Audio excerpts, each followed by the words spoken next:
Praise the Lord. இன்றைய ஜீவப்பம் 1 கொரிந்தியர் 15ஆம் அதிகாரம் 22-23 வசனங்கள். ஆதாமுக்குள் எல்லாரும் மரிக்கிறது போல கிறிஸ்துவுக்குள் எல்லாரும் உயிர்ப்பிக்கப்படுவார்கள். ஆமென். அவனவன் தன் தன் வரிசையிலே உயிர்ப்பிக்கப்படுவான். முதற் பலனானவர் கிறிஸ்து. பின்பு அவர் வருகையில் அவருடையவர்கள் உயிர்ப்பிக்கப்படுவார்கள். ஆமென். அல்லேலூயா.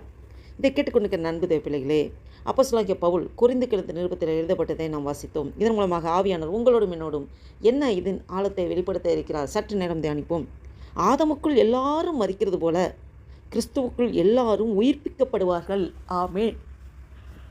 ஒரு மனித நிமித்தம் முழு மனுக்குலமும் பாவத்திற்குள் தள்ளப்பட்டது.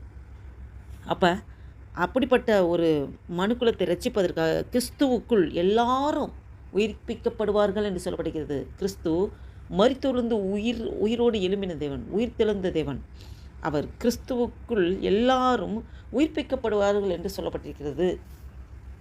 கிறிஸ்துவை விசுவாசிக்கிறவர்கள், கிறிஸ்துவை தன்னை சொந்த இரட்சகராக இருதயத்தில் ஏற்றுக்கொள்வார்கள். எல்லாரும் கிறிஸ்துவுக்குள் எல்லாரும் உயிர்ப்பிக்கப்படுவார்கள். ஆமென். பாருங்கள், அவனவன் தன் தன் வரிசையிலே உயிர்ப்பிக்கப்படுவான். அல்லேலூயா. தன் தன் வரிசையிலே உயிர்ப்பிக்கப்படுவான். முதற் பலனானவர் கிறிஸ்து. அவனவன் தன் தன் வரிசையில் உயிர்ப்பிக்கப்படுவான். எல்லாரும் வரிசையாக கியூ கட்டி நின்றுட்டுருக்கோம். உயிர்ப்பிக்கப்படுறது எப்போ? மரணம் ஒன்று சம்பவிக்கணும். இந்த மரணத்துக்கு பின் ஒரு உயிர்த்தெழுதல் என்று கண்டிப்பாக நடக்கும். அப்போ அந்த உயிர்த்தெழுதுக்காக வரிசை கட்டி வரிசையாக அவனவன் தன் தன் வரிசையிலே உயிர்ப்பிக்கப்படுவான் என்று சொல்லப்பட்டிருக்கிறது. அப்போ முதற் பலனான கிறிஸ்து. கிறிஸ்து தான் மரித்தொழுந்து முதலாவது எழும்பினவர், முதற் பலனானவர். அவரை தொடர்ந்து பின்பு அவர் வருகையில் அவருடையவர்கள் உயிர்ப்பிக்கப்படுவார்கள். ஆமென். கிறிஸ்து அவர் முதற் பலனானவராக உயிர்த்தெழுந்தார். அவருடைய வருகையில் அவருடையவர்கள், கிறிஸ்துவை பின்பற்றுகிறவர்கள், கிறிஸ்துவை ரோல் மாடலாக வைத்திருக்கிறவர்கள், அவர்களும் உயிர்ப்பிக்கப்படுவார்கள் என்று சொல்லப்பட்டிருக்கிறது. இதை கேட்டுக்கொண்டிருக்கிற நண்பு தேவ பிள்ளைகளே, உங்களோடும் என்னோடும் ஆவியானவர் பேசிக்கொண்டிருக்கிறார். நாம் உயிர்த்தெழுதலில் பங்கு பெறும்படியாக, உயிர்த்தெழுதலில் நாம் வாசிமுறையாக அல்லேலூயா. அப்பா ஸ்தோத்திர கர்த்தாவே, உயிர்த்தெழுதல் ஆண்டவரே, அப்பா ஆண்டவரே, கிறிஸ்து அவர் வருகையில் அவருடையவர்கள் உயிர்ப்பிக்கப்படுவார்கள் என்று சொன்னபடி ஆண்டவரே, உடைய வருகையிலே ஆண்டவரே அப்பா ஸ்தோத்திர கர்த்தாவே காத்துக்கொள்ள ஆண்டவரே அப்பா ஸ்தோத்திரம். அவனவன் தன் தன் வரிசையில் உயிர்ப்பிக்கப்படுவான். முதலாம் பலனான கிறிஸ்து. பின்பு அவர் வருகையில் அவருடையவர்கள் உயிர்ப்பிக்கப்படுவார்கள். ஆமென். பாருங்கள், இதை கேட்டுக்கொண்டு நண்புதே பிள்ளைகளை, உங்களோடும் என்னோடும் ஆவியான பேசிக்கொண்டிருக்கிறார். நாம் உயிர்த்தெழுதலில் பங்குள்ளவர்கள். நாம் அதற்கு ஏற்றபடி ஆண்டவர் எதை எதிர்பார்க்கிறாரோ அதன்படி செய்வதற்கு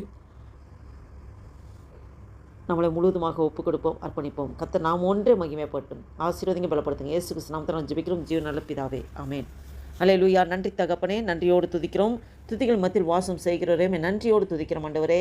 அப்போ அந்த வீடியோவை கேட்டுக்கொண்டு பார்த்துக்கொண்டு நண்பு தேவ பிள்ளைகளே, உங்களோடும் என்னோடும் ஆவியான பேசிக்கொண்டிருக்கிறார்.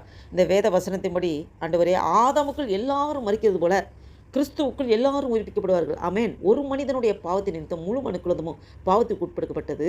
அதே அந்த முந்தின ஆதாம், கடைசி ஆதாமாகிய இயேசு கிறிஸ்து, அவர் ஒருவரின் நிமித்தம் ஜீவபலியாக ஒப்பு கொடுத்தது நிமித்தம் அவருடைய இரத்தத்தின் மூலமாக முழு மனுக்குலமும் அவரை விசுவாசி ஏற்றுக்கொண்டிருக்கிற ஒவ்வொருவரும் உயிர்ப்பிக்கப்படுகிறவர்களாக இருக்கிறார்கள். ஆமென். அப்போ அவனவன் தன் தன் வரிசையில் உயிர்ப்பிக்கப்படுவான் என்று சொல்லப்பட்டிருக்கிறது. எல்லாரும் ஆண்டவரே அப்பா, ஒவ்வொருவரும் அப்பா நீங்கள் வரிசையில் நிறுத்தி வச்சுருக்கீங்கப்பா. ஒவ்வொருவருக்கும் அந்தந்த டைமில் யார் யாரையும் நீங்கள் முன் குறிச்சிருக்கீங்களோ அவர்கள் மரணத்தை சம்பவிப்பார்கள். அதிலிருந்து உயிர்த்தெழுதலுங்கிறது கண்டிப்பாக நீர் வைத்திருக்கிற ஆண்டவரே அப்பா ஸ்தோத்திரம். முதல் பலனான கிறிஸ்து ஆண்டவரே, மரணத்திலிருந்து முதலாவது உயிர்த்தெழுந்தவர் கிறிஸ்துவாக இருக்கிறார்.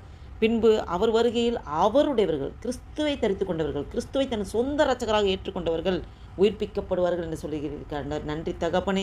ஆண்டவர் இந்த வீடியோவை கேட்டுக்கொண்டு பார்த்துக்கொண்டிருக்க ஒவ்வொருவரை ஆண்டவரே உயிர்ப்பிக்கிற கிருபைக்காய் ஸ்தோத்திரம். உம்முடையவர்களாக எங்களை வைத்து வைத்திருக்கிற ஸ்தோத்திரம் ஆண்டவரே. நன்றி தகப்பனே, நன்றி தகப்பனே. ஆண்டவரே, நீர் அப்படியாக ஆண்டவரே உயிர்ப்பிக்கிற ஆண்டவரே அந்த ஸ்லாக்கியத்துக்கும் எங்களை நடத்தி கொண்டு வந்திருக்கிறேன். நன்றி தகப்பனே. ஆண்டவரே அப்பா, இவ்வேளை கூட ஆண்டவரே ஒரு புதிய நாளுக்குள்ள எங்களை நடத்தி கொண்டு வந்திருக்க ஸ்தோத்திரம். இந்த 2026 வருஷத்தின் ஆண்டவரே ஏப்ரல் மாதமாகிய 4வது மாதத்தின் 3ஆம் தேதி ஆண்டவரே 4ஆம் தேதியை காண கிருபை செய்த தேவனே, உமக்கு கொடான கூடி ஸ்தோத்திரம் ஐயா. நன்றி தகப்பனே, நன்றி தகப்பனே. ஆண்டவரே, ஒரு நாளை எங்களுக்கு கூட்டி கொடுத்துருக்கு ஸ்தோத்திரம் ஆண்டவரே.